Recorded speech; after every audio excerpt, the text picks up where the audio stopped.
Welcome, welcome, everybody. Hope that you are doing good wherever you are. Thanks for hanging out with us tonight as we do what I'm calling the streaming chat. I don't know if Matt likes that name or not, but the first one of 2022. Hope you all had a good holiday break. I am still COVID-free, feeling invincible, frankly, as I know so many people were struggling. But before we go any further, how's it going, Matt? It's going okay. I can't say the same about myself. I am recovering from Omicron at the moment. I was a naughty boy and didn't get boosted right away until the last moment. And I got boosted right before the holidays and got over my booster symptoms and then started feeling different kinds of symptoms. And luckily, everyone here is starting to feel a bit better. But, I had some sinus issues. And so I treated myself by purchasing the remainder of a surround sound system and watched the second Matrix movie and a whole bunch of other stuff, a whole lot of X-Files, frankly. So, but I'm doing all right. That's beautiful. No, I mean, I know some people got it over the break, and I feel like, Matt, you're like my COVID Jesus. Like, you died on the cross for my sins, and now I'm free of any kind of responsibility. I don't think that's how viruses work, but I'm willing to give that a shot if you want it. If that's what we're going with. Well, we got, I mean, just letting people know, this is not like a full show. So we are watching the chat. We'll be answering questions and, hanging out. This is a lot more casual, more like a combined Griscom stream. And we'll be back next week for our first show of the year, which we're really excited to be announcing guests and things like that for soon. But yeah, feel free to jump in with any kind of questions or things like that. I have the chat up on the side. I also have the chat up to answer Tyler Cross's question. I do see this chat tonight. Oh, do you already? Yeah, I'm looking at it. A lot of YouTube so far. YouTube looks to be the number one chat place. Oh, sorry. I thought you said someone had a very specific question for you already. No. Okay. Well, before we get too far into all that stuff, we did want to take a moment and celebrate the discharge. Talking about someone else who's been having health issues. We want to be able to celebrate the discharge of the one and only Jair Bolsonaro. I don't know if many people caught this story as it was happening, but he's been in the hospital for a few days. At first, it wasn't very clear what was the cause of his his hospital visit. But it turns out that he had a pretty severe obstruction. Hold up, let me get this up for everybody because it is just too good. That he had an obstruction that he needed to, sort of be monitored through. But what turns out to be something that happened for one of the most ridiculous reasons that you could imagine. So Brazil's Bolsonaro's discharge from hospital after gut blockage cleared, which is a pretty nasty image. Thumbs up all around. To think about. But do you know what happened to him? This is by his own testimony. He did not finish chewing a shrimp. That was a surprise addition to a seafood stew that he had. So yeah, why would you shrimp tail. Why would you expect shrimp in a seafood stew? Well, I don't know, man. I will just say, I'm a pretty slow eater in general. I'm a very careful chewer by nature. But this is exactly the reason that I don't like any kind of seafood surprise. I love seafood in general, but if it's anything sort of lurking underneath the surface, that's why I don't really like things like, I mean, that's why I get a little nervous sometimes when I have gumbos or things like that, because you never know what might just sort of pop up in there. But yeah, no, the super manly Bolsonaro has yet another deathbed photograph that he has blessed us for. And this time it was because he just eats his food too damn quick. He's in the hospital as much as Trump is on the golf course. Like it really is like he's got to get some sort of like member program, like rewards. He should get the best room. I am a fast eater. I'm a very fast eater. Like I ate a burrito bowl before the show, ate it in about 10 minutes flat. Not once has it hospitalized me. So I've never actually, that's not true. I've went to the hospital one time, but yeah, I can't say so much for Bolsonaro. Yeah. Now, was it for a shrimp blockage? It was not for shrimp blockage. Okay, yeah. But I don't know, man. I just like it's always amazing. I think he is absolute monster, but I do sometimes appreciate the I don't know the endless fountain of content that we get reporting on Bolsonaro's health and I wellness. mean, somebody's got to challenge him or something, right? Like, I mean, we got to get Brian or Victor back on to talk about, like, I mean, like, first, he doesn't seem to be, at least as recent as I've looked, like, Lula seems to be doing as well as we hope he would. Hmm. And this guy can't stay out of the fucking hospital. So, like, maybe think about somebody else. I don't know. I mean, I'm not trying to give many advice. I know. I mean, the only thing that the one thing I sort of do miss is I miss like his up and down relationship with Trump. You know, I don't know if you remember this, but um, Trump was always following him and unfollowing him by how flattering he was being. It's like when Bolsonaro looked like a very strong, confident, and powerful leader, Trump would give him that follow back. But any times Bolsonaro had any sort of like embarrassing crisis, Trump would unfollow him. And it was like this constant Yeah. of just pure Disappears. pettiness that I do love. Oh, Tom from Yakuba asks, my taste and smell unaffected, that stuff. That's So good to hear. thankfully, Um, well, I don't know. I mean, we got a few things we want to get to. We have some videos we could start with. But before we get there, I mean, another crisis that, unfortunately, unlike the Bolsonaro crisis, did affect a lot of good people. But there was one goober in particular who was caught up in this. This was the I-95 storm that caught Tim Kaine for over 19 hours, 27 hours, which is frankly, it's 27. like, yeah, 27 at the end of the day for him, which I must say is a little bit embarrassing. I think I would be, if I had just been very close to being the vice president of the United States, right? And a couple years later, I'm driving to do my job, in Congress, and nobody comes and fucking picks me up or like does some kind of emergency evacuation. That I just have to sit around for 27 hours with the rest of us. Um, Yeah. Meanwhile, like the current vice president, the one that actually wins, did you see what she tweeted out yesterday while he's still in no, fucking? So, Tim Kaine, this is from January 4th, the CNBC article. Senator Tim Kaine and hundreds of others have been stuck in traffic for more than a day due to DC storm. This at the same time, Kamala Harris tweets out, because of the bipartisan infrastructure law, America is moving again. oh, that's so good. That's what infrastructure is all about, getting people moving. And like, yeah, so that's our and yeah, Tim Kaine there. And he gets, yeah, some person walked around with oranges. He got to get Tim out and Kaine's look been at the trying to stars. find the man who gave him an orange.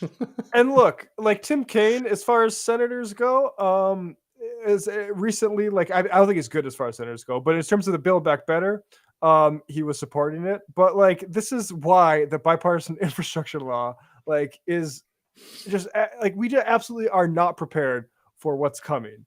And I mean, I don't really understand like how this happens really. Like there was some car Mhm. accidents, and I guess just like this is the highway between DC and Richmond, which like I It's a would huge. expect I there's. mean, I lived around there. It's a huge highway. I mean, what happened there's as you were saying, not to cut you off, but as you were saying, it's like this is the kind of thing that you sort of think that we should be able to handle, but as weather gets a little bit more extreme and our infrastructure continues to crumble, these things get, these kind of expected events, right? A cold winter storm in January in the Washington area is just not unprecedented.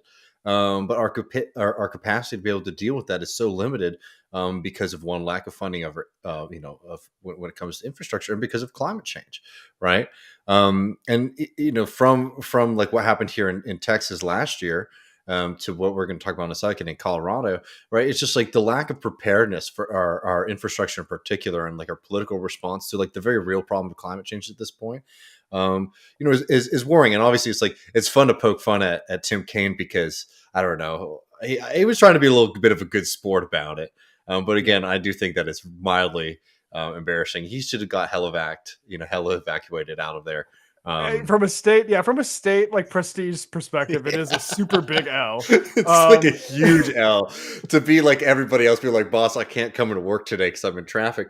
But beyond that, what is worrying is that, I was hearing from people who lived in the area, people were expected to be coming into work despite all of this. I mean, Mm. we talked about a couple weeks ago our sort of experience with extreme weather and being forced into work. And I remember working in DC through some of these big storms where the entire city shut down.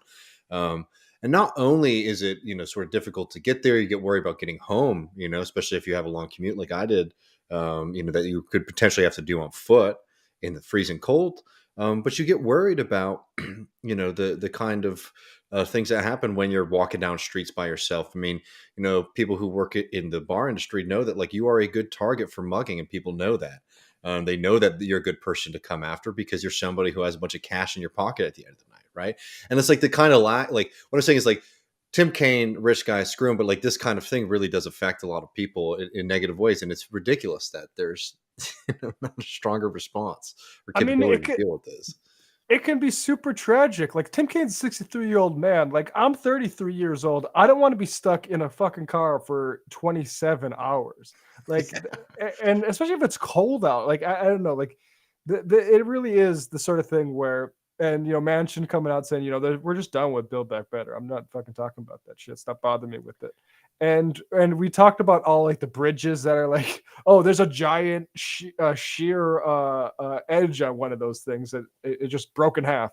And like we said, like it looks like probably this sort of stuff won't be affected until there's an actual tragedy. Like if a senator dies after being stuck in like a snowbank for a week, then maybe we'll do something about like the car infrastructure in this. But like, and we said, the lessons from Texas, and we can move on to this story now. Well, somebody has something. I don't know if you're seeing this as a bomb. Just to Oh, note, Bag of Beasts says there were people stuck on their way to work who were forced to use their paid time off since they my couldn't make it. I mean, which is just despicable.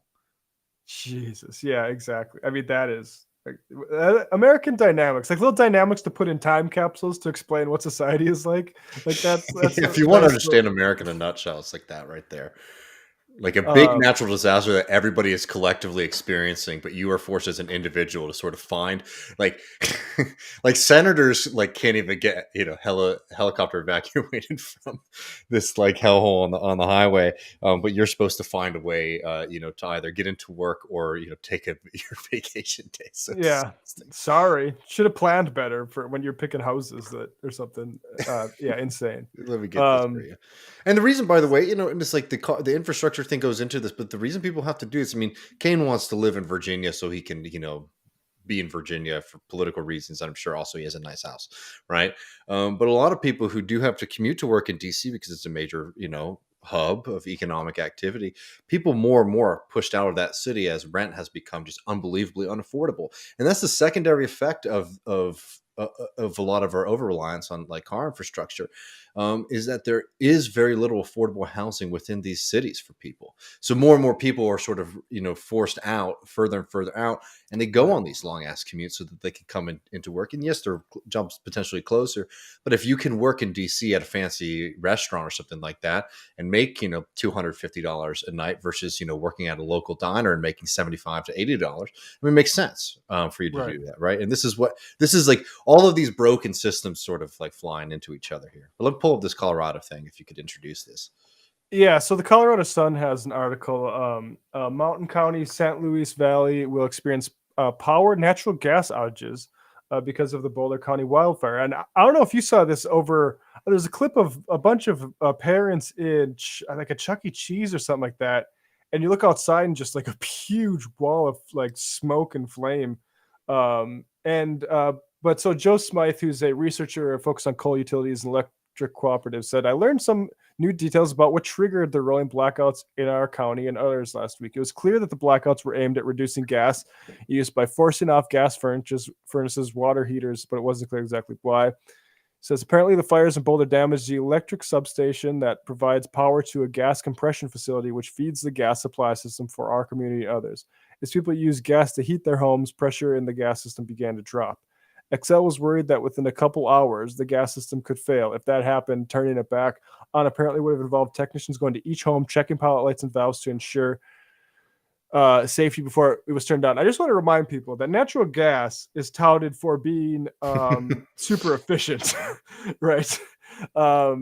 That could take weeks. It probably would have led to a pretty serious situation for a lot of folks. Many homes rely on gas for heat, and conditions in the high Rockies at this time are very, very cold. It was negative 15 Fahrenheit a couple nights ago. Catastrophic climate change fueled December fire, damaged electric substation, powerless gas compression facility, lots of pressure in the gas supply system, blackouts to force gas supplies off. Yeah, and I mean, it's just like, of course, the overall point is this was not just a Texas problem, right? This is how we've just decided to do our and Texas just to do it a little bit bigger, but it's basically the exact thing. We're going to try to do it the most efficiently, which means like the best for like capitalists and profits and what's the and you know, this is the downsides is these sorts of scenarios we're constantly told by, you know, the engineers that work for the gas companies that these are 1 in 1,000-year scenarios. We don't have to worry about that. Well, it's like, guess what? When you start changing the way that climate and weather goes over the planet, those events, like I don't know who does anybody live in a area of the country? I'm curious because like North Dakota, everybody fucking knows this. I don't care if you're a Trumper. You're like, weather's different now. There's more floods. Like the we didn't get any snow, like real snow until like Christmas, like stuff like that. Like I feel like most places there's that recognition now. I mean, I think you're right.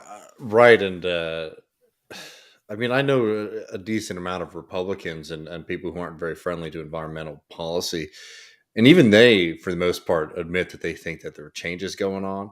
It's just that they believe, one, that we'll be able to adapt, and two, that there's very little that we can do about it. Right. Yeah. Right. Which is super dark, by the way. Yeah. Whenever somebody says that to me, yeah, I don't find that to be a very convincing argument on for a lot of reasons.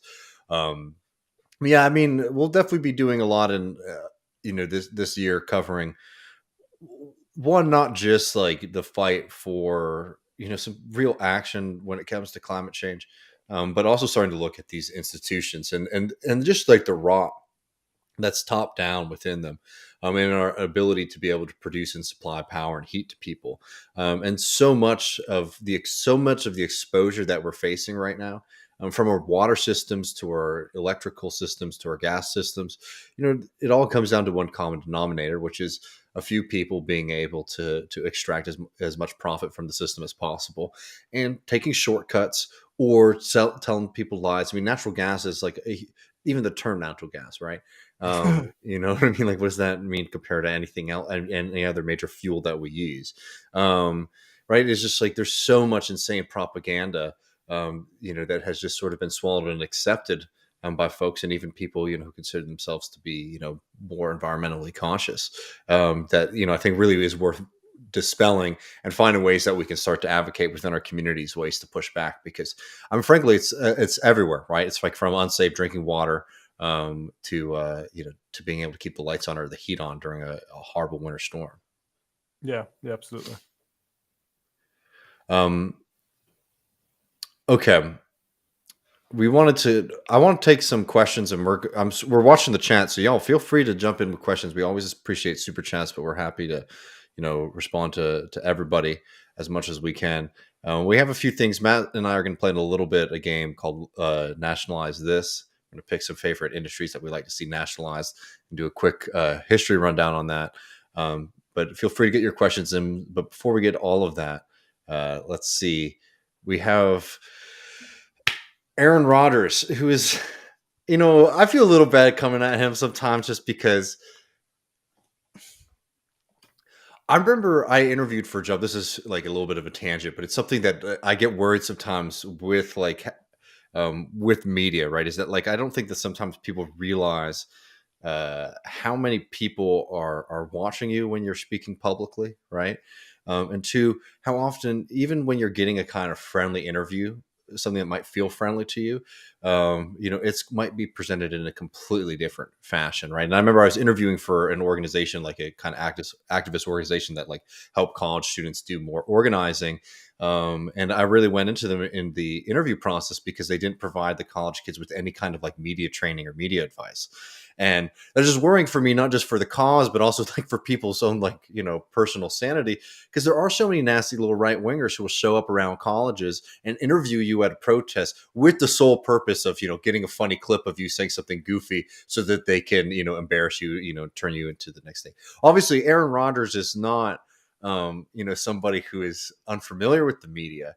But the kind of recent fascination that he's been getting, especially, at the McAfee show, has been like, I feel it's a little bit exploitative because he goes on these shows and he says really, really dumb shit. Let me pull up this clip right quick for you. Yes, so this was him on, and I agree. Like I think Aaron Rodgers is a very fun quarterback to watch, all time great. I'd say that I mean I'm not I grew up a Vikings fan. I'm Yeah, not okay. loyal to them by any sense of the imagination, but I'm not like super big fan of Packers. But yeah, Rodgers is great, and I agree. Like, well, I mean, I think the vax stuff was silly, like when he says I'm immunized. But anyway, just to move on to this, like this is with the Manning brothers, which I haven't caught this show, but it's Just with the Manning interesting. brothers. Sorry. Yeah. But it's interesting, like how I mean, have you caught the Manning Brothers show? I will. I mean, I don't want to front load this too much, but I have watched a couple minutes. I've watched it a couple times flip because they do it on the Monday Night Football stream, right? Yeah. And it's really funny because they're sort of like they're coming for everyone else's stuff, right? They're coming for like the Twitch and like the YouTube kind of conversations. I don't know, because like there's this is essentially what it is. It's essentially a stream while they're watching the game. Yeah. Yeah, it's very funny. It's very I gotta say, I very like the new. idea of it. It's I revolutionary. yeah. But so yeah, we can play this clip of this is Aaron Rodgers on this, and they ask him about the bookshelf, which is the big streaming from home question. When you got books behind you, what do you got? And Yeah, look, like exactly, man. you're not a bad person if you read Atlas Shrugged, but I just want to tell you where it might have misled you after this. But let's play this clip. Yeah. What are we reading on a Monday or Tuesday? Poetry? Yeah, a lot of French poetry. Yeah. Got Atlas Shrugged by Ayn Rand over here, and Yikes. Rearranging. So We got that from Twitter, so that's someone else's voice there. that's yeah. Like okay. Yeah. If people haven't read Ayn Rand, I would say you don't need to read Atlas Shrugged. You can read The Fountainhead, which is a much shorter, slimmer work of fiction. I think more persuasive. I'm going to read through the plot summary of Atlas Shrugged. I've read them both. Actually had them assigned in college classes, if you would believe it. Oh, really? Yeah, but I mean, it was actually in a class at Minnesota State University where we talked about a whole bunch of different it was capitalism, it was the fiction and money. So this was like the most right wing, but a lot of the stuff was actually pretty left wing. But so like, yeah, I've read this shit. Let's just go through the plot summary a little bit though. And we can maybe see where this is leading Aaron Rodgers astray a little bit. The Society of Atlas Shrugged is one of worsening economic conditions, and Dagny Taggart, who is vice president of operations, is working to repair Taggart Transcontinental's Rio Norte line to service Colorado. This is the last booming area in the country. Her efforts are hampered because many of the country's most talented entrepreneurs are retiring and disappearing. The crisis worsens when the Mexican government nationalizes Taggart San Sebastian line. This freaking nationalizations. We're going to get to nationalizations. I would also have nationalized Dagny Taggart ship, just for the record, which had been built for Francisco d'Anconia's copper mills, which turned out to be worthless. Blah blah blah. Anyway, the Rio Norte line has to be fixed immediately, and Dagny plans to use a new alloy created by Hank Reardon of Reardon Metal. Now this metal is it's cheaper to produce and stronger and lighter than the normal steel. So of course The State Science Institute denounces Reardon metal and Taggart stock crashes. Because if there's one thing that's certain, is that if a really like light, easy to produce metal was around, the government would want to crush the capital. Like the government would want to crush that because it's. I think what it is. And it's been a while, but that it's like it's bad for the unions or something like that, right? And maybe I'm wrong about that. I can't remember the reason this science institute, but are we starting to see maybe little parallels with COVID, right? Like the nasty CDC doesn't want you to know about this miracle thing, which by the way, also sold by Merck, but whatever, like it's cheaper. So right. Like, and they're doing this because they're afraid of that. Actually, if you just let job creators and capitalists cook, then actually all of society's problems will be solved. And the thing that bugs me about this with Aaron Rodgers is Aaron Rodgers, if you know anything about football, is he's been bitching, I think justly, for the past couple of years about how he wants to have more of a say in his team's goings on. Why isn't he? Is it because of the players' union? Did the players' union put Gutekunst as the GM of the Packers and say, like, I'm not going to fucking listen to you on personnel stuff? No, it was the ownership. It's ownership that's the problem. It's not these Science Institute that doesn't want to let the capitalists give their benevolent gifts to us. And the idea that Ayn Rand, like Atlas Shrugged, is seen as like a sort of like a book that they don't want you to read, the like powers that be. No, they love you. They love you reading that book. I mean, like you said, like I read it in college. And I mean, I don't know if you have the Daily Caller article, but I just want to like what's funny to me about it is how defensive it is. So you have, instead of people saying like that's a good book, which you get a little bit of it. What instead is you get all this complaint about, can't people own the books that they want? Like, I thought people were allowed to have whatever books they want. That's what I'm saying, bro. It's like, yeah, but and this is what bugs me. It's like we make it about like a free speech, a free consumption issue. It's like, no, people are just judging it as stupid. Like that, and that's their free speech too, right? Like, yeah, Aaron Rodgers reveals he's a fan of Ayn Rand's book Atlas Shrugged, promptly gets dragged on Twitter. And you have to scroll quite a bit of ways after several people dragging him. Some people are not happy. It's all about the haters, right? It's so defensive.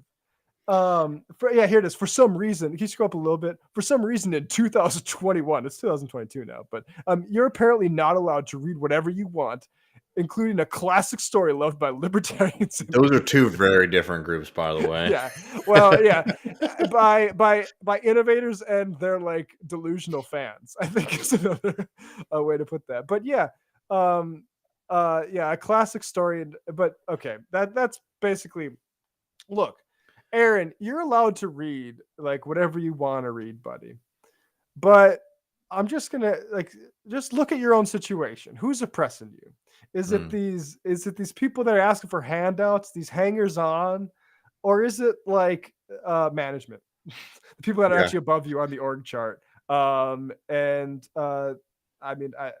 He calls Gutekunst the Jerry Krause of the of NFL, which Jerry Krause again is a guy that capitalists put above Michael Jordan, Scottie Pippen, and Phil Jackson, and was like, yeah, actually we're the more important ones. Like, that's the lesson there. I'm sorry, like that. Ayn Rand can't speak, and it's also funny. Ayn Rand's all about trains because like none of those motherfuckers give a fuck about our train system anymore. But that's my rant over. Aaron Rodgers, look, you deserve the say at work. You deserve input. Player empowerment is important, and you're down with the capitalists. Yeah, no, and like all those teams should be owned by the fans in a real way. And look, I love that the Packers has some form of ownership that's is a bit more interesting than most, but it's nowhere near what like a properly socially controlled team would be either. Like it's very limited even now. But beyond that, I think the funniest thing with the Aaron Rodgers thing, and look, I literally like I don't get super worked up about what any of these guys are saying about, I don't know, COVID or anything like that. I know a lot of people get really worked up about it. I watch it and I just, put it in my back pocket in the same way I listen to anything that anyone else says. Right. And I'm not angry or worked up about Rodgers. I will say though that thinking that when it comes to the Ayn Rand stuff, I actually highly doubt that he's read it, and I don't even mean this as an insult to his intelligence, but this is just something that people in conversation. It's a book that people in conversation like to point to and say, "Oh, I've read this," because they think, "Oh, this is like the smart person book," because I've heard it like referenced or talked about a lot. And I really wouldn't be surprised if it turns out that he hasn't read it at all and was just sort of trying to say, like, "Oh, look, I have a a curated book collection." Yeah. I wonder what the Secret Science Institute has to say about hydroxychloroquine, though. Let's see. We got some questions here. It's pretty. No, but wait, before we get to the rest of the questions, I remember when he was on the Pat McAfee show, though. Just going back to the media training thing, when the whole thing happened, when he got sick and he couldn't play, and everyone was freaking out. I was just watching it and just losing, because I do watch the Pat McAfee show because I like football, right? And I remember watching it live and losing my mind because it was like every little every little trap door that they opened up in front of him, he just like fell right into, right? Because he ends the whole thing by being like, I feel like it's just like cancel culture and like the woke mob are coming for me. Like he hit every single thing, every hot button issue in the most kind of boneheaded way possible. And I could see it just because I've interviewed people before. And we don't do that kind of interview on this show, but you could sort of see when somebody's going in a certain direction and you can flow the conversation as an interviewer in one way or the other. I could see Pat McAfee and his co-host, I can't remember their name right now, just like smiling ear to ear because they knew that this was gold and everybody in the country was watching it. Right. Yeah, and honestly, like, that moment, I felt a little bad for Rodgers. Look, yeah, fine. I'll just say it. I feel bad for Aaron Rodgers. I think he is basically like I think he's got Rogan brain. I think like that's basically like, I think Rogan is like a sort of like example of this, or like a leader in this, and like it sort of leads you into these dumbass like cul-de-sacs of like self-righteousness and like I don't know, it really sucks because I think he like that. Go ahead. No, I just think that these also sort of stumbling in conversations, not knowing what the parameters are and like what people are actually saying, right? And that happens when you're not following things very closely and you're just sort of are like thrown into controversy like this. But right, yeah. But we got a lot of cues to get to. I want to make sure we can get to them in a timely fashion. We still have our Nationalize this and a couple other things to go through. But somebody says in an old TMBS episode, Michael mentioned that David received an invite to appear on Jesse Lee Peterson's show. Did you respond to it? What's the backstory? I that one I politely declined. At that moment, it probably, it would have been nice for me to get a little bit more notoriety. But I don't know. I think Jesse Lee Peterson's video with Ben Burgess are pretty funny. But I don't have too much interest in like being yelled at by some guy because I support trans people, right? Like, that's all that was going to be, and that's pretty much his entire stake. So it's funny, they send you the nicest little professional emails to like their producers, and it's just like, cut the crap, man. Like you pick me because you want to see my face on one of those thumbnails looking like this, as I get roasted by Jesse Lee Peterson. So no, thank you. I for some reason never got the invite, but he I'm was surprised. I was about to ask that, would it match? But I also feel like, Matt, you might have like a pretty deep inbox of unread messages. That's actually true. Somebody has a suggestion. I don't know this person, but they said, could you do an interview with Canadian author Arnold August? He's written some great books on Cuba's democratic system, please. I'll check it out. I'm not familiar. All right. I'm trying to make sure we didn't skip too many.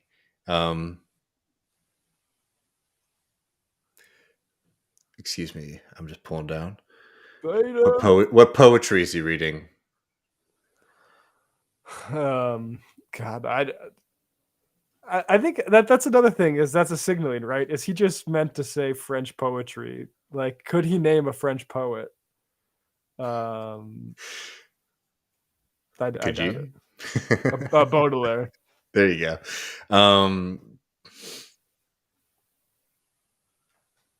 Here we go. I'm just trying to pull things down to us. Thank you very much, Christopher, for the super chat there. Okay.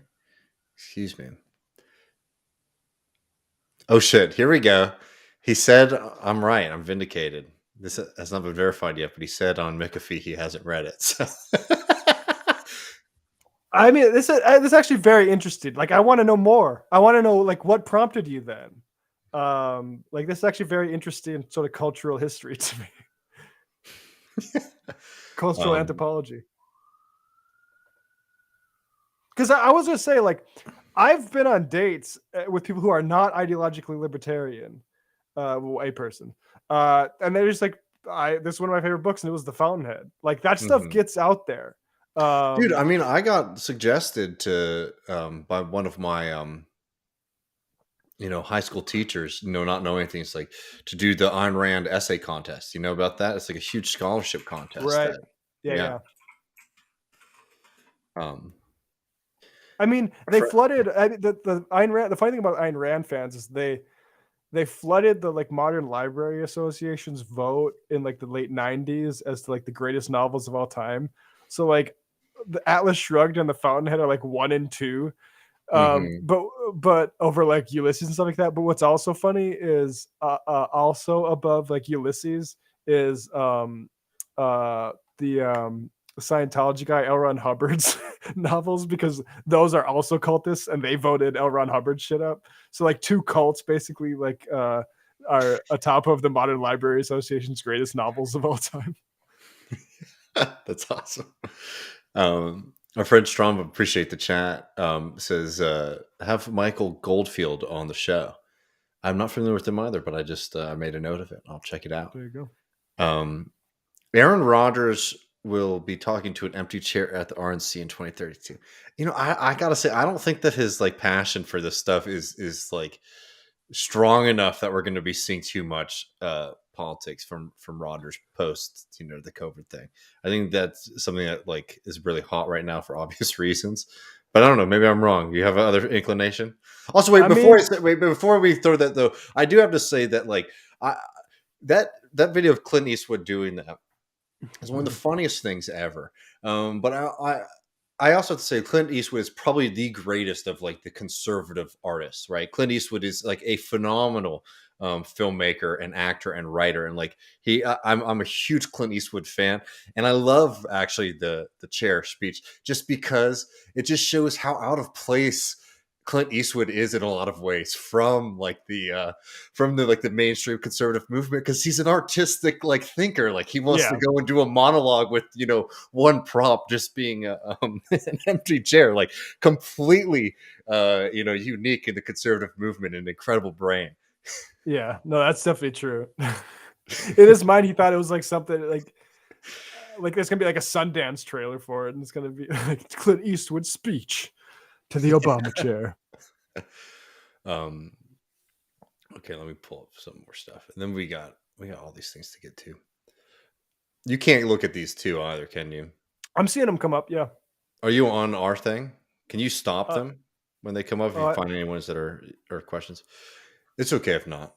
It just I'm distracted doing it and trying to talk at the same time. But all right, let's do this. We are going to go to this next segment here, because I've been looking forward to this for a little while. I think this will rile people up, but tomorrow is the big day. There are I mean, it's like Christmas Eve, right? Like sometimes dad lets you open up a present the day before Christmas. There have already been a trickle of big think pieces on January 6th that have come out early.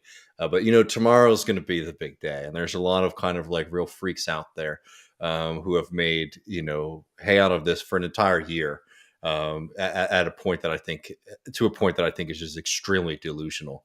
It's funny. I was remembering that was the first main show that we did was the day after January 6th. That's the official launch show of Left Reckoning. So we've been with this the entire time that this has been a project, and we've talked about it at length. And I think we've both made our like individual thoughts on it clear. But apart from all that, I do think that there's just a whole segment, especially people in politics and media, who have just gone completely out of whack with the story that like this is the big thing.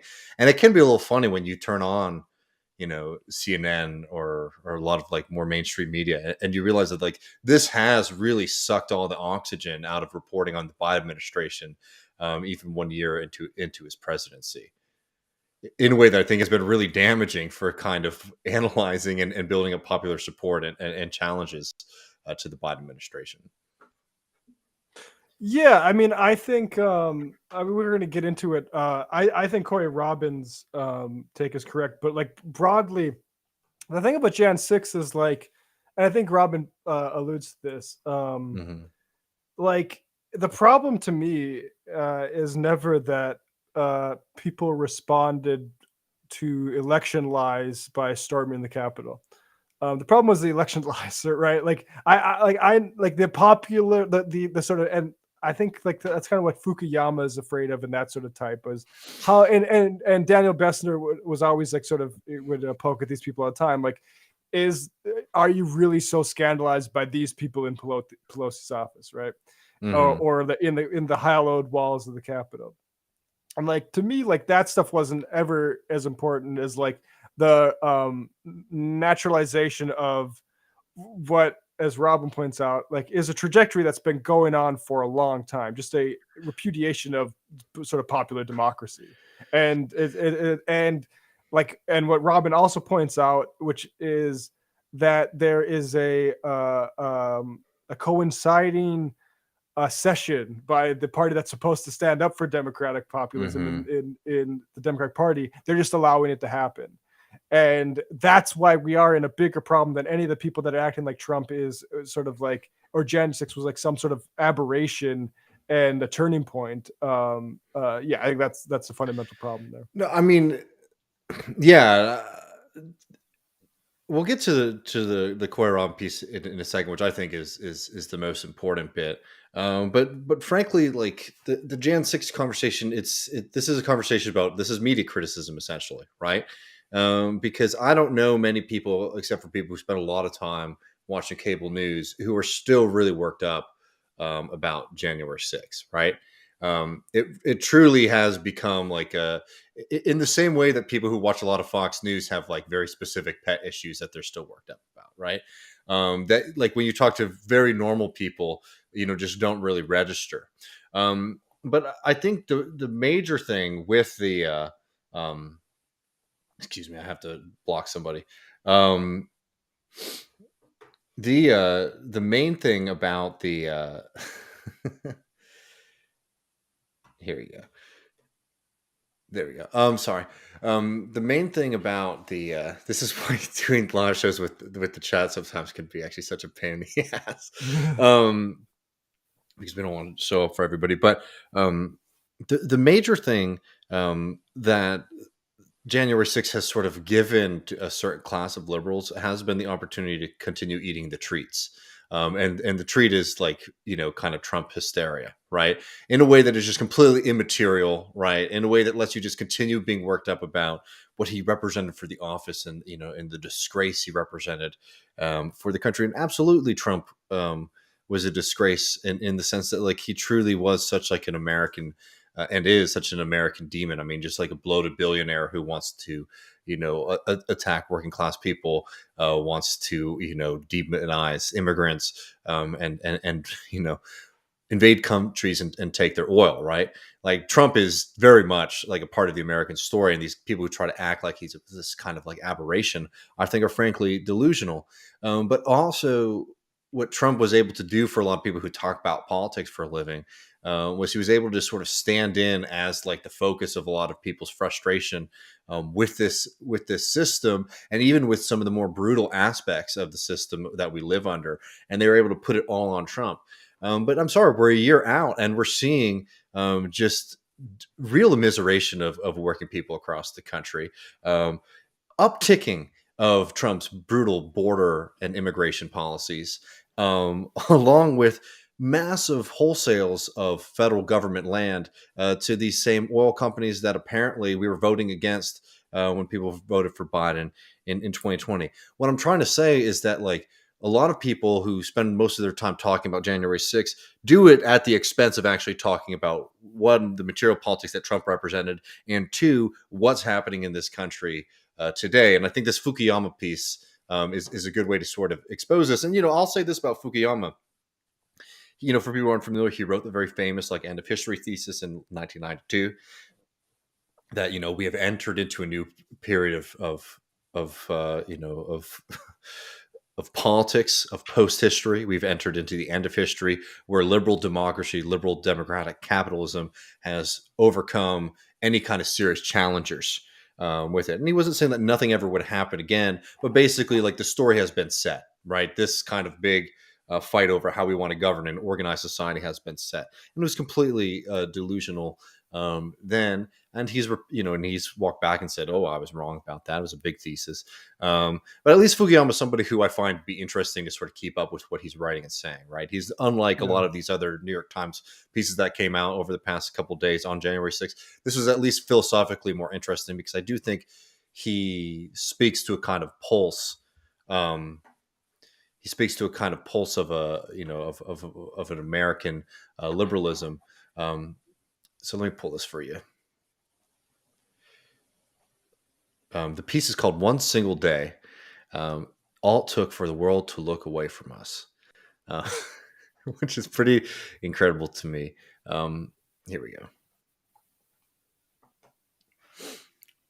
One single day, that's all it took for the world to look away from us. And let me just read the opening paragraph because...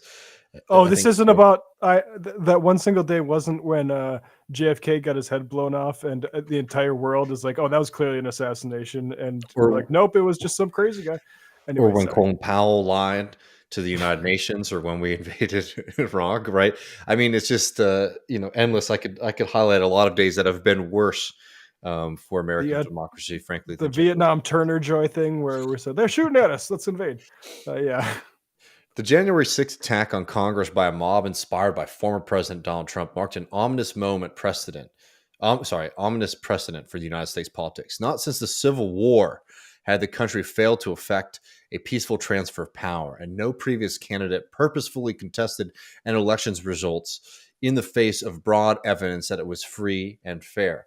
I'm going to stop it right there because that free and fair shit is bullshit. Right? Again, not a big Gore fan or anything like that, but they absolutely should have contested that election. Right? That's what I was going to say. Yeah. About right here is being mad that, again, the right wing is willing to to pursue this kind of stuff, while democracy is eroded by the GOP everywhere. Right? Like what George Bush undoubtedly at this point stole the election. That was a major moment in American politics and American democracy where it was just allowed to happen. And mainly because elites and people in power said nothing and sort of acquiesced, right? They allowed that to happen, right? That is a much more, I think, damning and worrying moment in American history, again, than January 6th, which was a spectacle in the most pure sense of the word. Yeah. Yeah, absolutely. The event continues to reverberate in American politics, but its impact is not just domestic. It has also had a large impact internationally and signals a significant decline in American global power and influence. Again, I just find it to be, incredible to sit here and note that it was Jan 6 that sort of represented this. Certainly on a moral level, there are worse crimes, again, too, than January 6th. I mean, that's what's so frustrating about this. Some stuff later. That's what's so frustrating about this, and from the guy who wrote the end of the history, it makes a lot of sense that it would just be completely dehistoricized. At what point was America the shining democracy? Mm-hmm. Was it when Jim Crow still existed? I don't understand. I mean, the way that the primary system was determined in the fucking 70s, it was all party operatives, right? This stuff, what year did this democracy leadership start is the question I always have. Yeah, and we're going to look at this piece in a second by Corey Robin, which I think is phenomenal on this. But we just have to highlight a few of these because this is one of the great intellectuals of sort of the right, but right liberal, certainly of liberalism as a philosophical Right. position. This is like one of the great thinkers of it, right? And he says here, the American model has been decaying for some time. Since the mid 1990s, the country's politics have increasingly polarized and subject to continuing gridlock, which have prevented it from performing basic government functions like passing budgets, right? There were clear problems with American institutions, the influence of money in politics, the effects of a voting system increasingly unaligned with democratic choice, yet the country seemed to be unable to perform itself. Seemed to be unable to perform itself. Earlier periods of crisis like the Civil War and the Great Depression produced far-sighted institution-building leaders. Not so in the first decades of the 21st century, which saw American policymakers presiding over two catastrophes, the Iraq War and the subprime financial crisis, and then witnessed the emergence of a short-sighted demagogue egging on an angry populist movement. I just wanted to note something about the historical examples here, right? Because, like, absolutely, the question of the state of American democracy is a live one and one that we should take seriously. I'm a big, um, I'm not some kind of starry-eyed liberal, but I am somebody who believes, concepts like democracy are not something that we should give up so freely, right? Right. And the history of American democracy is extremely complex. But when you talk about, for example, the Civil War, what happens in the Civil War, right? Obviously, a massive conflict. Many people die. Emancipation.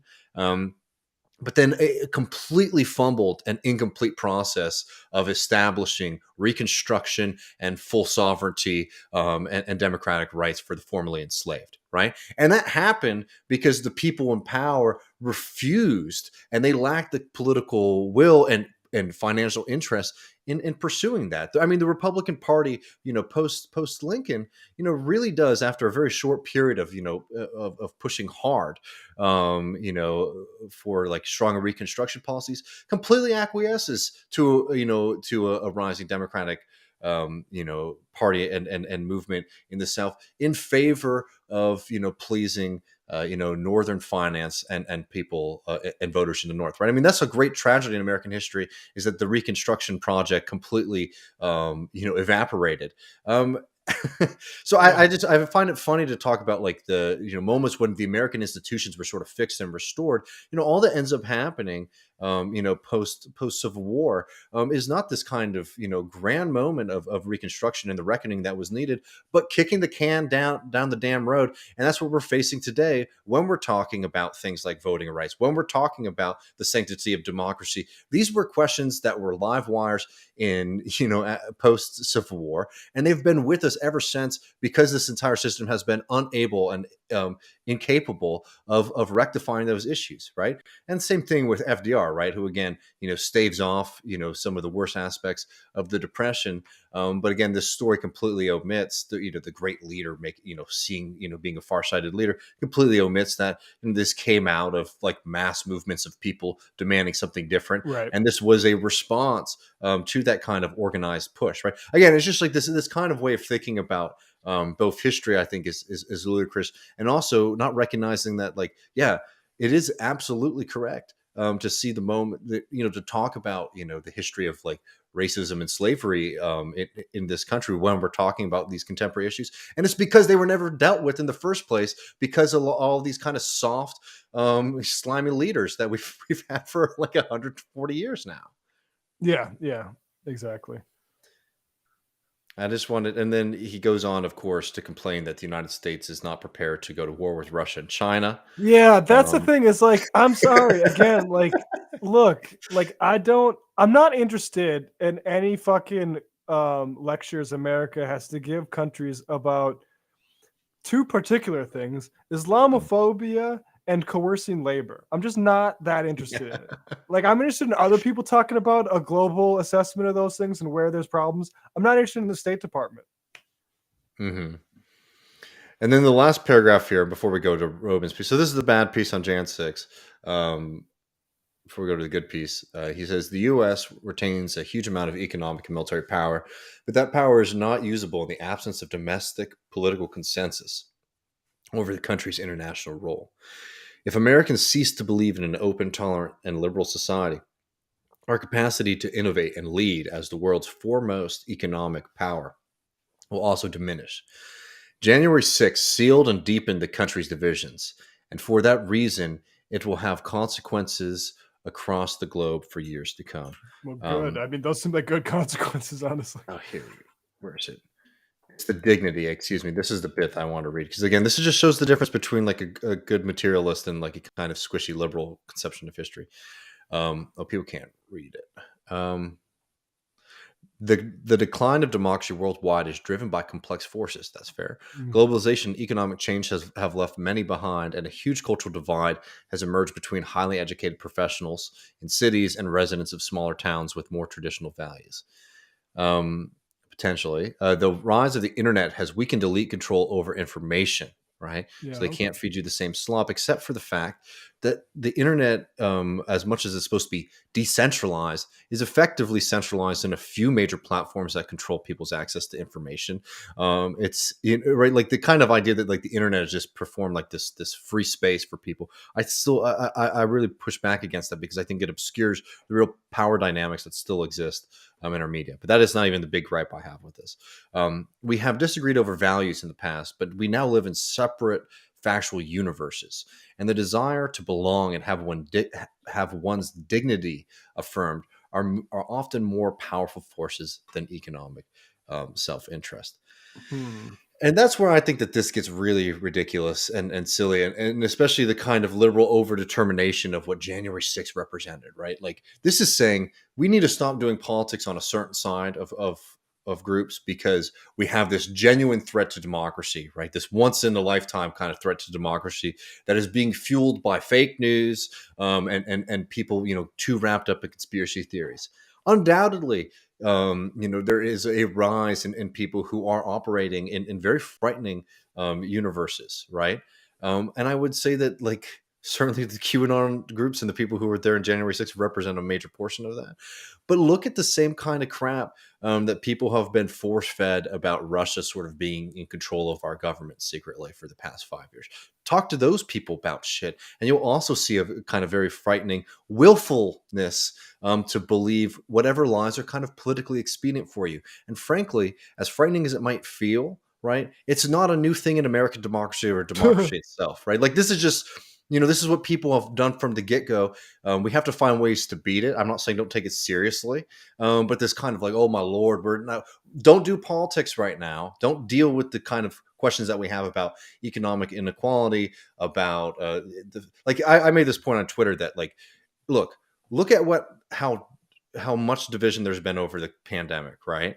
Politically, when it comes to masks and medical advice and policies, and look at what thing has been done uniformly from both the Democrats and the Republicans, Trump to Biden. It has been a free flow of taps, free flow of money to the wealthiest people in this society, right? If you don't see that there's a continuity in politics, right? While there's all this talk about, we're in gridlock, we can't do all this kind of stuff.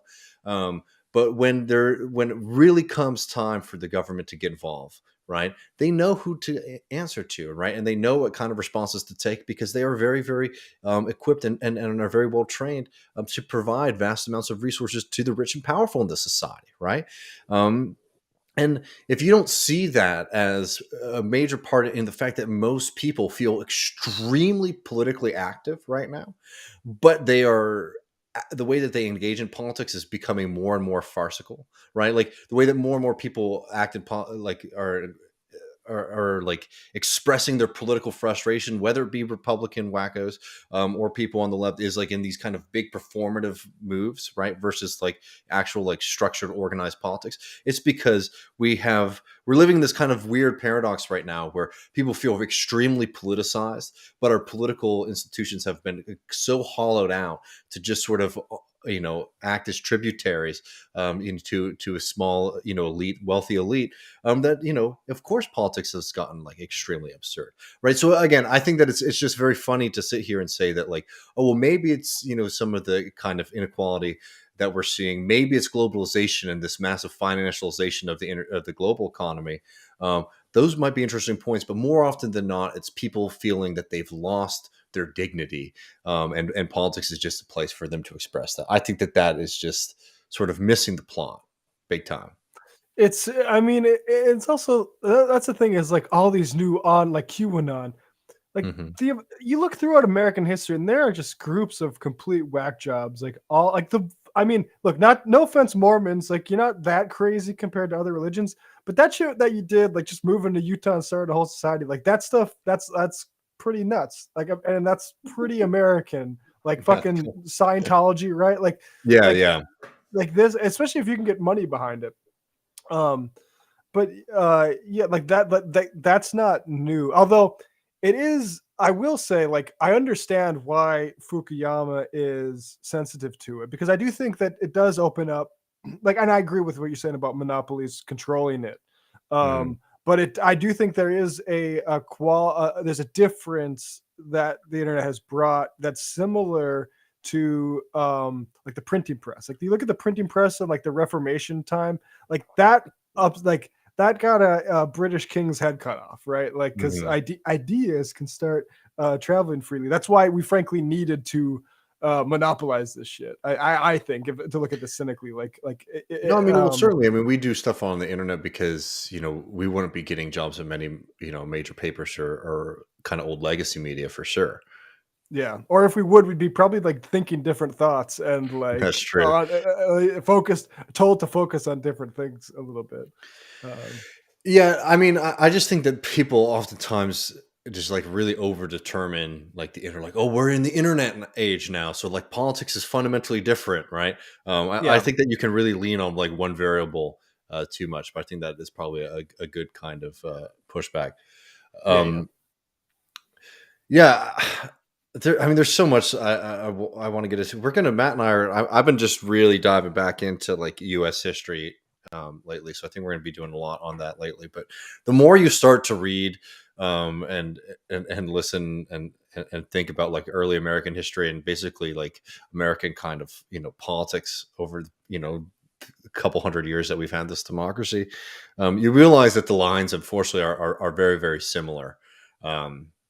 And like all of this kind of like we're in unprecedented times can be, I think we're in big historical times. Like I think things are very open and undetermined, but this kind of thought that like I don't know.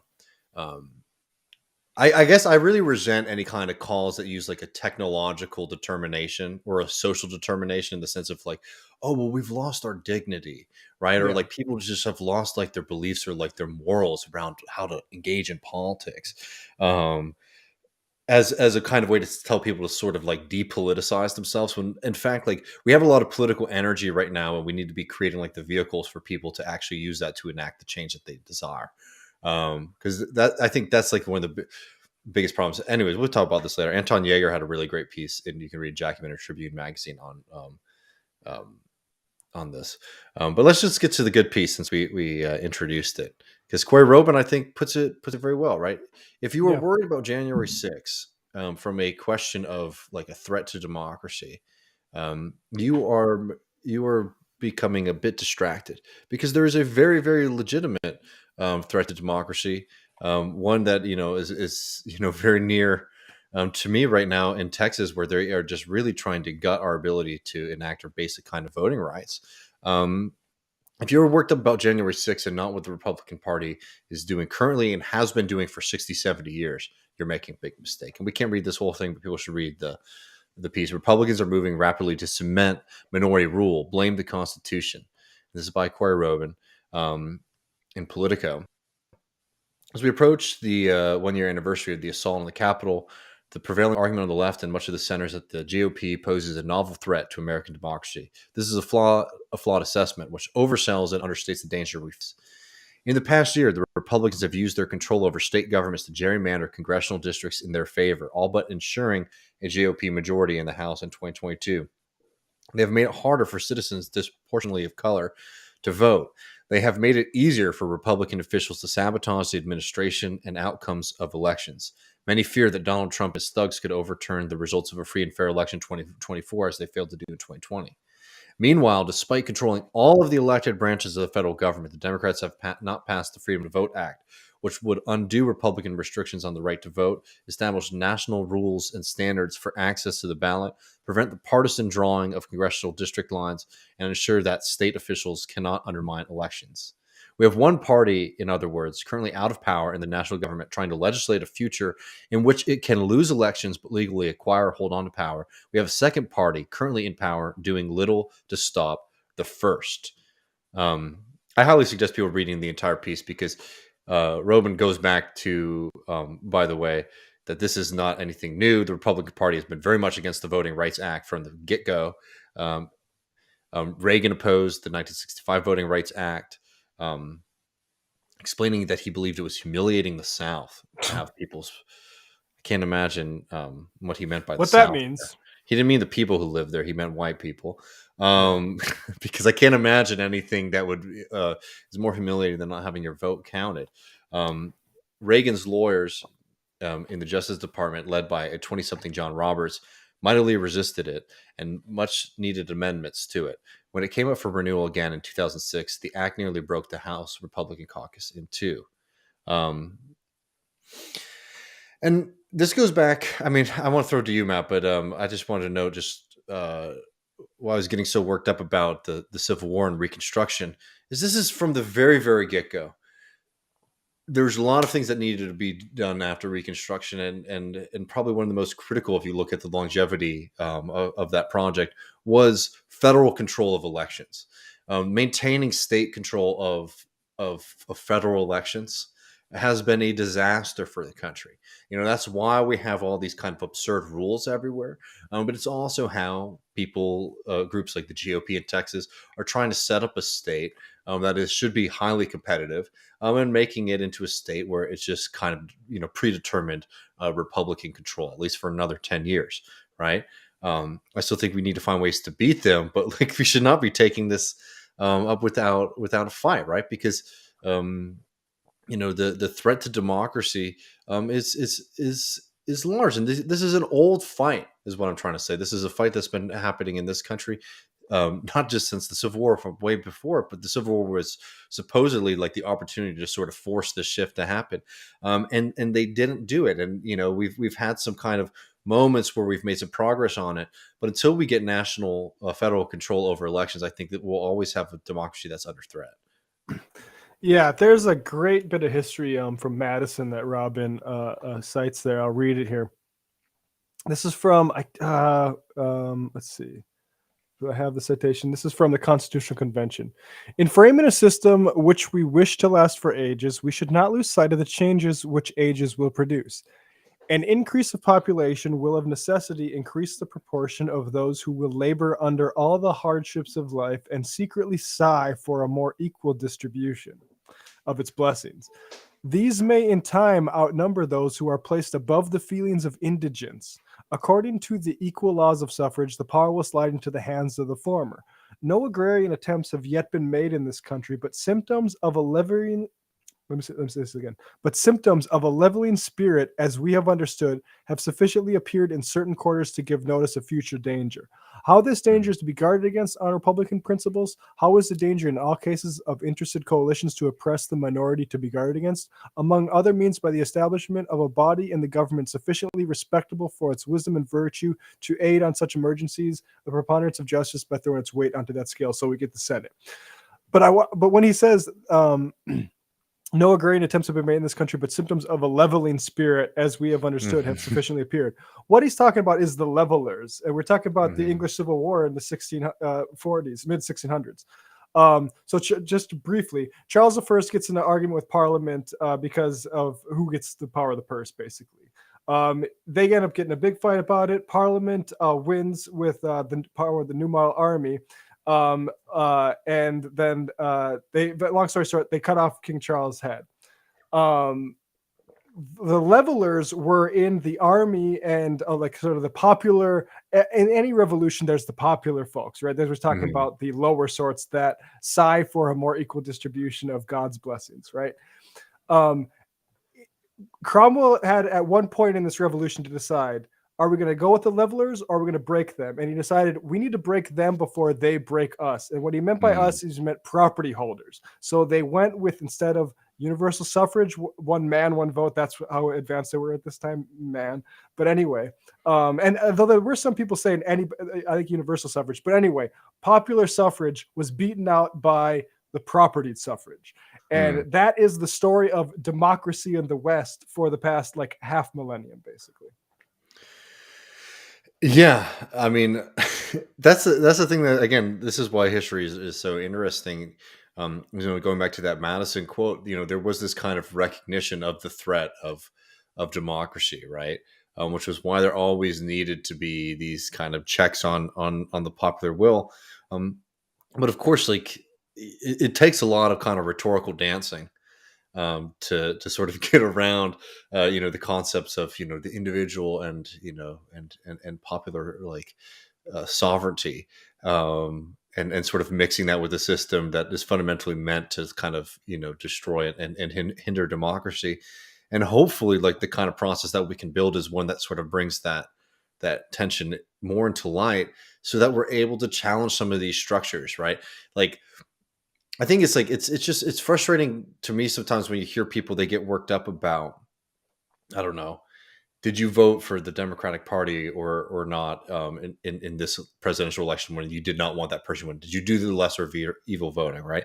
And I'm not even trying to get into all the semantics of that debate, but the reason that you have that in the first place, that like your ability to express yourself in a democracy is so limited, is because we have these anti-democratic checks on the system, right? And we need to start being able to talk about those much more, right? So all like the really smart people who, when talking about Biden, they just start screaming and stomping their foot about Manchin, right? You need to remind them that, like, we will be in this context Yeah, forever. You could go that's his back job. you could live your entire life. You could be born, post Civil War, right? And you would essentially have seen the same fights going on forever, right? The context and the conflicts certainly are changing, right? And there is no kind of final victory there. And that's the point. This kind of idea that we're just sort of waiting until we get this moment where American democracy sort of rights itself, and like the absurd anti-democratic faction that we don't like is going to, go away. Um, Yeah, you're delusional, right? You have to recognize that until we start to deal with these fundamental structures. I'm not even talking right now about, like, the economic distribution that needs to happen, right? Until you start to deal with, like, the actual roadblocks to democracy that were baked into the Constitution, which Robin is arguing that piece as well, right? We aren't going to get much further, right? And like, so all the kind of freak out that all these people have, like, oh, democracy is sacred, and I will fight for my democracy to make sure that that we never lose it, right? If you take that seriously, if that is something that you believe, then you should be turning your attention to the Senate, to the filibuster, to voting rights, and to the Constitution itself, right? yep, Because there were anti-democratic forces that were involved. The Constitution was written by people who own people, right? And to create this kind of absurd system, all the compromises that were necessary to be able to say, on one hand, that we believe that people are born with inalienable rights, but also some of those people have the rights to own other people, right? You created a kind of bizarre system, and now that we've broken from that, because we had the Second American Revolutionary War, which is the Civil War, right? We need to have the courage to be able to confront those forces that still exist within this system. yeah, And that's where we're at. And if you just get so focused sometimes on the spectacle, we're going to get nowhere closer to it. Because, I mean, what happens if the people who really worked about January 6th get their fantasy, right? Some people go to prison, potentially a couple Congress people lose their seat. That does not, in my opinion, fundamentally alter or even really preserve, the kind of democratic, freedoms that and ideals that we're sort of fighting for.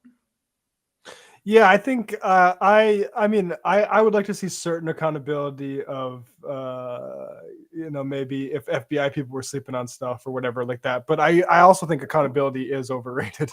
It just, in terms of historical perspective, just to go back to the English Civil War one more time, Mhm. cut off a king's head didn't exactly lead to perfect revolution, because they're back, but they had kings back there by the 1670s at least. So yeah, or 1660s. So yeah, I think I agree with you. I think the Yeah. fetishization of like making this a certain like Law and Order or a Jag episode where we're gonna gavel a L onto our political opponents. I'm not seeing it. Not seeing that I mean, even happening. beyond, even beyond that, I guess, like, if what you're worried about is the, you know, if what you're worried about is democracy itself. There are just way bigger threats, and I think this has just sucked up so much oxygen when it comes to dealing with it. But let's get back to some of these cues here. We got Joe, Comrade Joe Snuffy. Yeah, I was going to read the Joe Snuffy one. Yeah, this is You go after for learning about NFT girlfriends, a new and super pathetic trend. I've not heard of this one. I'm wondering, is there anything people won't buy NFTs of? Maybe Beanie Babies. Oh, I think Beanie Babies would be a great. If I was making NFTs, I would do Beanie Babies. Like that seems like easy money. Is there anything people won't buy NFTs of? Evgeny Morozov's book covers or any sort of techno utopia skeptic. I don't think they'll do those as NFTs. I don't know, man. I agree. I don't think that there's anything that people aren't. I mean, again, people also have to remember that the NFT thing is not only just hype, but it really is pushed and controlled by a few big buyers at this point, right? It's hype not just in the sense that like it's media spectacle, but like the big numbers that you're seeing oftentimes are sort of orchestrated to make it seem like this is a good investment. Beyond that, I mean, the amount of I'd have to double check this, but I believe I was reading in the NFT recently that like the entire NFT market now exceeds the global art market in terms of appraised value, right? Or what people have been paying for shit in it. So that's very frightening. Though it should be noted that also the art market has a lot of fraud in it too. Yeah, I was gonna say like that's pretty surprising given that like art has been treated like NFTs for the past like century, basically. Yeah, exactly. See, and that's why people like Matt and I are against it, because we're against the common man being able to get into a big scam. Well, like speaking of the common man, if you check your DM there, I just sent you a DM, but this is Al Borland, the Richard Karn. He just having a nice a beverage, it looks like. And he tweets out, I've thought long and hard, and I should do this like, oh no, he's not the neighbor. He's the co-host. I got my Home Improvement characters mixed up.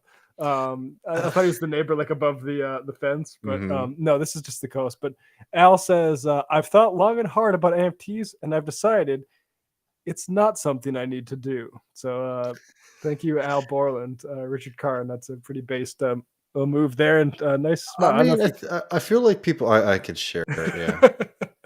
Yeah. I feel like there's been a little bit of a shift on this lately. That more and more people, not just beloved television stars, but even people who are pretty involved in like the tech industry, are starting to push back against the whole Web3 movement, which has been interesting to see. Well, it's funny, like the Web3 thing, that was like, I remember people telling me about Web3, like, look, I know crypto and NFTs are bullshit, but this Web3 stuff, that's really what's going to revolutionize. And it's like, no, I mean, this stuff is the worst. The redundant ownership accounting does not have the upside of the fucking internet. It just will never do it. It's just not, there's not that big upside there. Like, well, I mean, you have to have the problem in the first place, right? And it's just like, I mean, that's what's so cheap about all of this is just like, the best kind of like conceptual arguments that I've heard is like, well, this ensures that like creators can, get, own their work in these spaces. And it's like, that's not true. And we're actually seeing the opposite of it, where people who are, have created something are having their work stolen and then sold by somebody else as an NFT, right? It's truly nasty. We got, I think, our bonus episode next week. There's a really incredible place called Cryptoland, which Matt we're going to Cryptoland. I'm excited. Matt and I are going to go to Cryptoland next week, which really amazed me. I didn't think it could get any lower than this.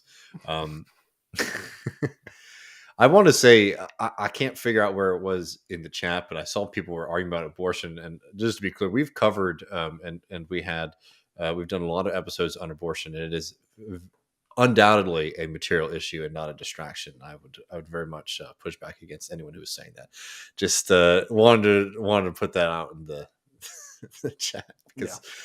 All right, let me see. I want to see if we got any more cues before we get to our last game, which is Nationalize This.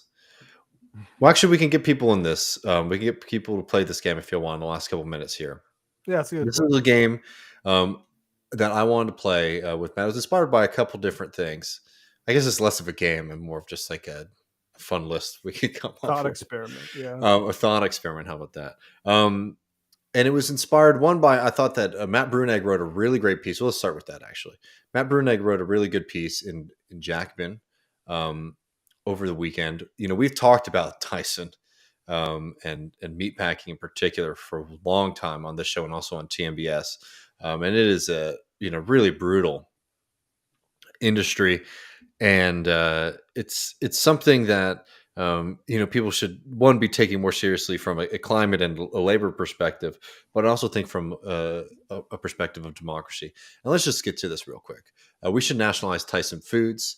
Meat packers are colluding with each other to generate super profits at the expense of everyone else. Nationalizing one of them isn't particularly radical. It's a common sense policy solution. Yesterday, the Biden administration announced it was going to provide hundreds of millions of dollars. This was actually so funny. Hundreds of millions of dollars to mom and pop meat processors via grants, loans, guarantees, and reduced inspection fees. I just wanted to note again, anybody who is still on the, we're out of neoliberalism phase, phase of the Biden administration, look at how he's responding to just a massive scandal of effectively price fixing from the meat processing industry is by creating more competition. And when there's more competition kicking in, everything's going to get better. Anyway, the idea behind this splash of money is to promote competition in the meatpacking industry and ultimately achieve a redistribution of money from meat packers to farmers in the form of higher prices and consumers in the form of lower prices. Right, he goes on here. The explanation of the problem makes a lot of sense. Basically, what he's saying is like, there's a control that these companies have of the market. And because they have essentially a monopoly on it, they can they can pay very little for the meat that they take in from farmers and ranchers. And then they can charge very high prices to the consumer on the other side, right? So they say if they add more competition, then we could have price competition here.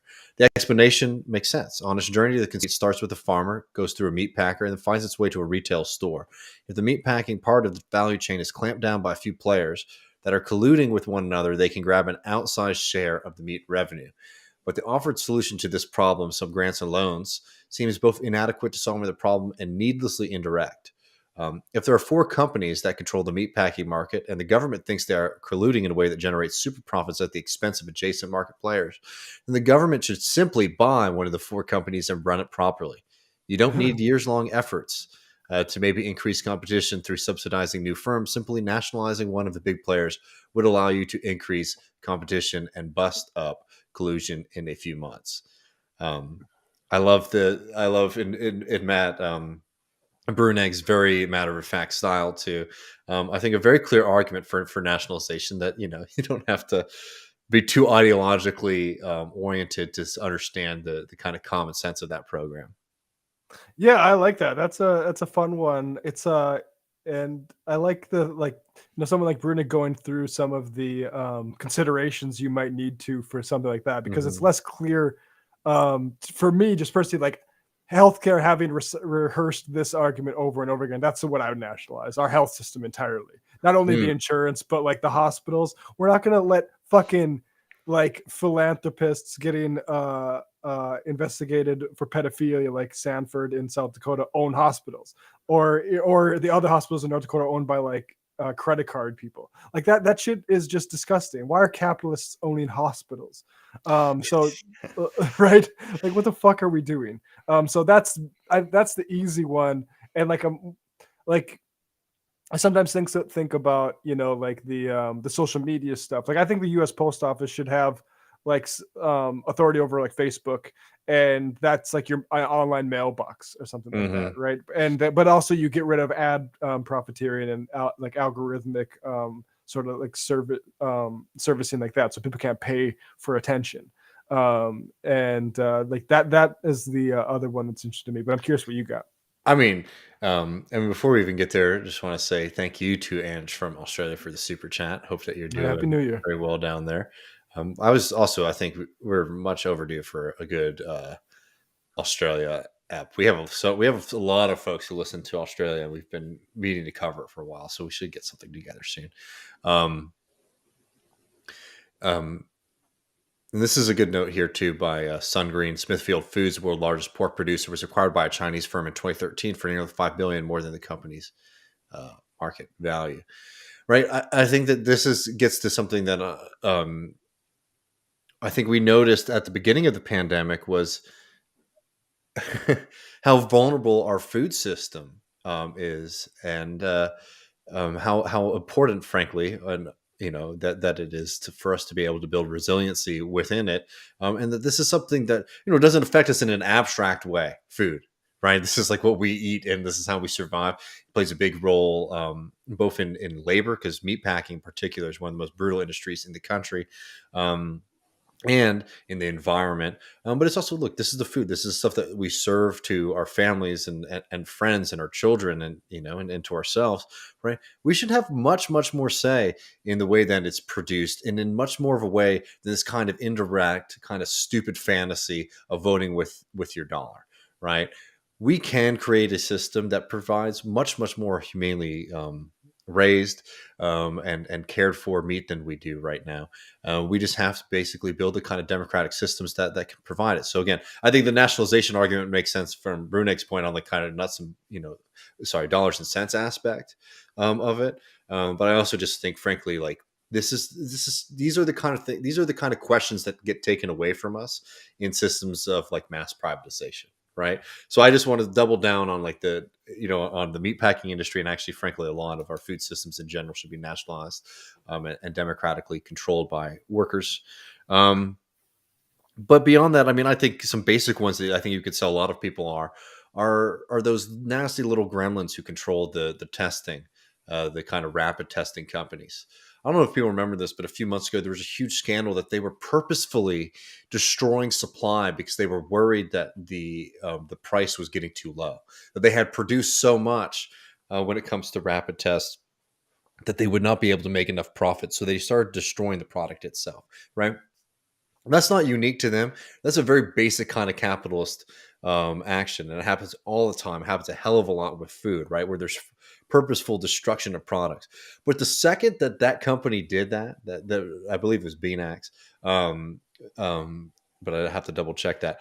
The second that they did that, immediately should have been seized by the state, nationalized, and tests should have been provided to people across the country for free, weekly, in a little nice package delivered by USPS postal worker. Right. This was something that, again, you don't have to be a radical. You don't have to believe anything other than just kind of efficiency and hope for like your community in the middle of a pandemic, to say that no, we should not be letting people being able to play games, profit games in the middle of a pandemic when there is immense need for people to be able to get these tests. I mean, I know people now have all been experiencing how difficult it is to get them if you want them or need them. The Biden administration, by the way, has completely walked away from the table when it comes to getting those to people in the first place. They've even walked away from the kind of early price negotiations, that were had early on in the pandemic. I mean, it's a complete joke. But no, that's like the first and easiest one. Again, I agree with Matt about healthcare, but I feel like that is at least like a quick step that most people can sort of wrap their head around. I mean, an argument that we could win. I mean, beyond that, I don't know. I mean, like,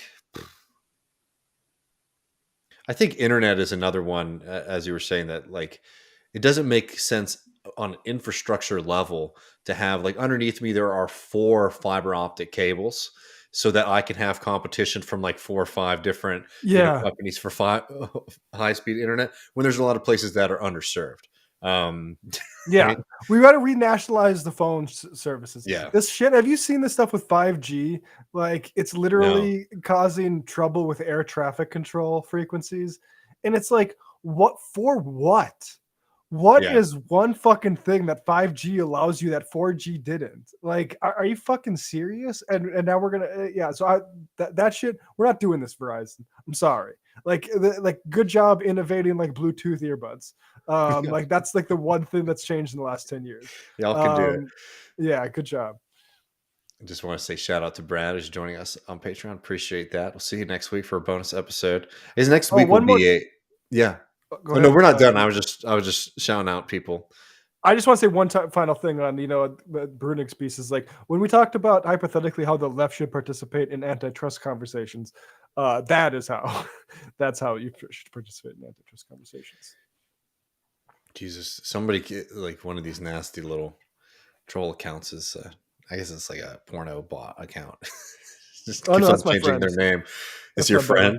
friend. Yeah. By reducing supply, capitals can charge more. That's why corporate healthcare is closing hospitals. Yeah, exactly. I just wanted to before we roll again. So I guess next week will be our bonus episode. Will be a think tank. So I'll put a post up soon so we can get those questions in early and we can um, you know get everybody's questions to us because I'm looking forward to getting back into the grind. Matt and I are really working on some kind of a lot more of like early American history stuff. At least that's what I've been interested in reading. That's what I've been doing over the break. Has been taking these kind of more deep dives. But Oh, we have a book list up too, by the way. we have a book list up on Bookshop too, which we posted to the Patreon. I'll make it public for people to be able to check that out as well. But basically, I'm just saying, like, we have a lot of things that we're sort of wanting to announce in the near future. Somebody asked a question, so we'll get to that real quick. When rent double again anyway, and how far off is that reality? I mean, I don't know if I get that. I apologize. I mean, rent prices are going up because there is, the housing crisis in this country hits almost everything. I mean, even go back to the kind of horrible traffic jams that we're seeing or stuff that was going on I-95. Until we start to push back against the landlords just being able to push up the price of rent across the board in this country, it's not only going to make life hell for the vast majority of working people when it comes to like paying those rents, but it just creates so many logistical problems for like planning and running a city when you can't have people living in the city that they work in itself, right? Yeah. And I think that again, I said this time and time again for people who aren't familiar with the show or our work. Like people ask, like Medicare for all was a huge issue that brought a lot of people in to the movement. I also think that not just housing justice, but rent control, rent stabilization, and public housing are ways that you can one, bring a lot of people in, but also do some kind of community organizing. But before we go, I just wanted to do as a kind of like farewell, what made me get into the nationalization question, which is this document. I did an entire episode on this that people can check out. It was a Griscom stream on I think I called it American Socialists, right? And it was the history of the American Socialist Party, particularly looking at like early documents here. But I find this early party platform of the American Party, the Party of Social Democracy, that was founded very early on in the history of the socialist movement in this country. It did not last very long because it eventually just split up and became the proper Socialist Party. But I just wanted to read through these demands here. I did a whole episode breaking down the historical context, and there's a lot of really interesting stuff. But I wanted to look at the kind of demands that were being done in 1897 by these kind of radical parties in a way to sort of be kind of challenge and inspiration for ourselves, because I understand why we focus on things like Medicare for all. I understand why we focus on things like a higher minimum wage, right? But I also think these kind of more radical demands, one, are very practical in the sense of like what Brunig was just talking about. And two, they kind of evoke a different kind of political perspective than just kind of like reformist party politics, right? So I just want to read these because I think it's great. 120 years ago, right? This is what people were asking for then. So don't ever tell me that we need to develop more consciousness or anything like that before we can make radical demands. One, public ownership of all industries controlled by monopolies, trusts, and combines. Right, first demand. I think that's a pretty good start to a political party. Two, the public ownership of all railroads, telegraph, telephone, all means of transportation, communication, waterworks, gas and electric plants, and all other public utilities. Three, public ownership of all gold, silver, copper, lead, coal, iron, and all other mines, also all oil and gas wells. boy, oh boy, could you imagine? This is 1897. Could you imagine the history of this country if all the oil wealth that was extracted from the land here went to benefit working people, Yeah. instead of just making the rich, the Rockefellers a household name. Yeah, the Four, Rockefellers, Kochs, Bushes, name them, keep naming them. yeah, we could keep going. 4, reduction of the hours of labor in proportion to the progress of production. 5, the inauguration of a system of public works and improvements for the employment of the unemployed. The public credit to be utilized for that purpose. 6, all useful inventions to be free to all. The inventor to be remunerated by the public. I love that. 7, the establishment of postal savings banks. 8, the adoption of the initiative and referendum, the imperative mandate, and the proportional representation. Right, those are democracy demands right there. I mean, I just bring that up because sometimes people, don't realize that that's our history too, right? Of real radicals, and that was a history that came out of came out of a lot of struggle, but also an early rejection of those movements of sort of playing internal party politics of like the two major parties at the time, right? And I think that being able to stand on our own 2 feet is really, really critical in this moment, because we do have a very, very different vision, right? Like, one of the big parts of like I don't want to open up too many cans of worms, but like, the Democratic Party effectively like brought on parts of the People's Party's program, particularly in the demands for silver as a backing for currency, right? Because there's a massive currency crisis that was causing a lot of problems for working people, particularly farmers. And big demand, especially from people out west, was for us to have a more modern system of monetary policy in this country, which is a very reasonable demand, right? It was not a kind of panacea, but it became something that people really, really believed was going to be the way out of this. Before we had people moved away from the idea that capital and labor, could work together, and start to realize that these are just two completely opposite perspectives, right? But basically what happens is the Democratic Party is able to bring in, significant parts of this kind of radical populist movement, these radical populist uprisings that a lot of people today sort of point to as like their inspiration for the movements that we have today, right? And I think one of the lessons that we need to learn from that is to not be so easily placated, and to always have this kind of long vision with our goals, not to do this kind of holier than thou. I'm not willing to, engage in any, in specific kind of electoral strategies here and there, but making sure that we never lose that kind of long-sighted goal, because those were the demands 125 years ago, and I still think they're the demands today. Yeah, I mean, that's the thing is like, it's my experience is again the North Nonpartisan League in North Dakota, Minnesota, which is like we're agrarian populists. Both of these, we can run under either ballot. We could run as Republicans in the primary or Democrats in the primary, and they ran as both. And they took power in those states, and this spread like throughout South Dakota and like down to Kansas too. And they took enough power to do things like, we're going to have a grain owner elevator that we own. We're going to have a bank that we own. We're not going to get fucked by the people in like the metropolis, like a few states away.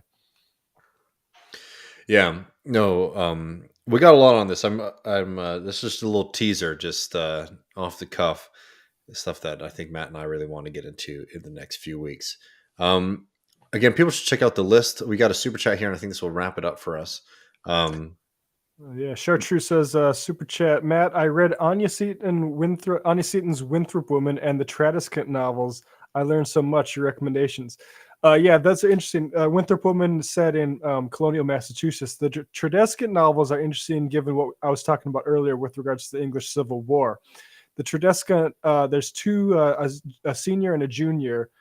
Senior saw like the early part of the 17th century leading up to the Civil War. And I believe the second series goes through more of the Civil War stuff. You get to see levelers and roundheads, which were the sort of Parliament revolutionaries. It's funny, like there was a whole class that was like, we're the sort of Puritans for Parliament, right? And that's the more bougie. It was a bourgeois revolution, like, you know, the French and American ones. Interesting how the like those sorts of classes, the educated classes, they often are the beneficiaries of big ruptures in the ruling class like that.